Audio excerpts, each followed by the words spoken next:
My name is Mindy, and I am a Passionate Hearts leader, and I lead Courageous Hearts, which is the eating disorder group.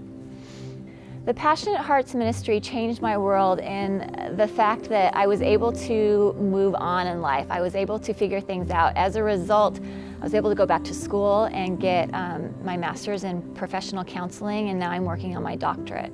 What brought me to the Passionate Hearts ministry was an eating disorder. As a teenager, I started going to counseling for an eating disorder, and then over the years, just the feelings of toxic shame, my body was getting sick, my mind was sick, everything was just, I was having a rough time. And after some really good counseling, and a counselor had said, why don't you try a Passionate Hearts group? And so I went to one of the Passionate Hearts groups, and it was amazing.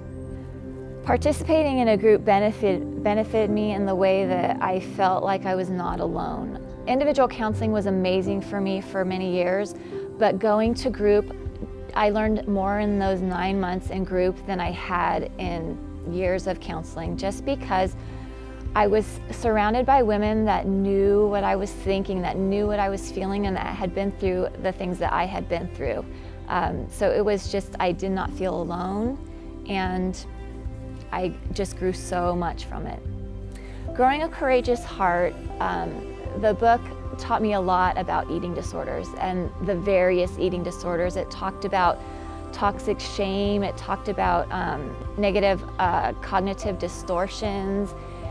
Also from the book, I learned how my past trauma had led to my eating disorder, and how I used my eating disorder as a coping skill to cover up the pain and the hurt and just the self-hatred of dealing with that trauma. As a leader, it has been an honor for me to watch group work, because watching the women and their eyes light up when they look at another woman and are like, oh my gosh, you too, that has been amazing. And it also is so amazing and freeing to know that even after group work is done, the healing is still continuing. And I've had the opportunity to see that in many women after the 9 months of group, and they've gone on to do amazing, amazing things.